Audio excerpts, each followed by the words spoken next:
first observation, Facebook it boasts a lot of claims. One of the claims is, they have over 500 million users, and that's the one we always seem to remember.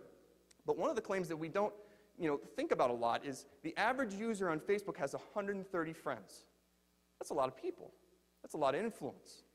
But if you think about it, one person can send out a message to 130 people. Now, you might not think, well, that's not earth-shattering. But depending on the privacy settings of their friends' friends, that one person can send out a message that reaches almost over 16,000 people. One person, one message, 16,000 people, depending on how their privacy is setting on their Facebook page. That's huge. Question here. Which of the following are you most likely to trust to give your advice when researching a product or service? This is put out by Alterian. And if you add up all of the percentages, 40, 28, and 19, these are all coming from another reviewer, another person. People are listening to other people when it comes to trusting a company or trusting a product or service. Only 13% of people are listening to what businesses are actually saying about themselves. Problem, why don't people trust this industry? I think the answer, my point of view, but I think the answer goes back to how the industry is reaching out to people. Traditionally, using TV and radio way back before social media, businesses would broadcast out a message, and they would use push strategies, pushing a sales pitch, pushing their image out there. And that's how people got to trust a company, because the more they heard about the company, the more familiar they were with it, the more they trusted it, right?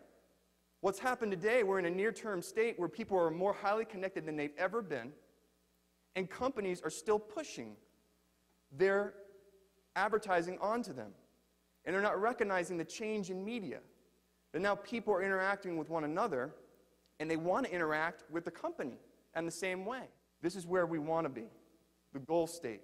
Companies meeting their customers where they're at on social media, listening to them, engaging with them, and ultimately offering the best customer service that they can provide to meet the customer's needs. From that, a brand will be perceived from those interactions. It's no longer that you control your brand with the media you broadcast out. It's the perception that you have when you interact with individual people. An interesting study put out by Penn State, Information Science and Technology, they said that 20% of all tweets mention specific brand names or products.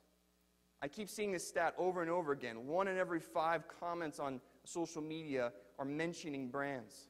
And if you think about the number of interactions that are happening on social media, then you can say that's a pretty good portion of content people are discussing business. Information and response time has changed as a result of the tools.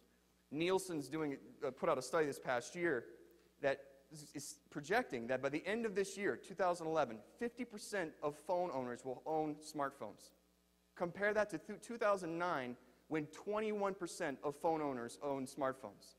More than doubled now. What does that mean for you? What does that mean for business? Now people are online more than they've ever been, and they have increased access to information. They're online in between bus stops. They're online in between lunch breaks. They're online, they're using their smartphones all the time. They have a presence they maintain online.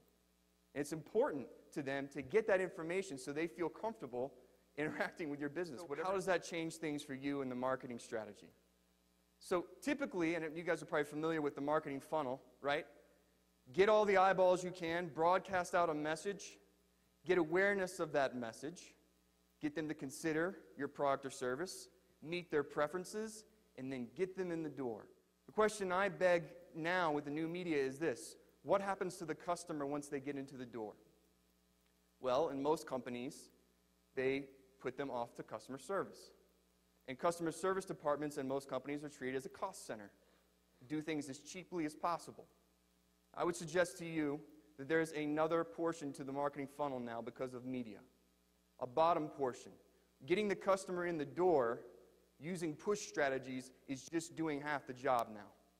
The bottom half is supporting your customer, empowering your customers, making them happy, delighting them, and then broadcasting their influence out.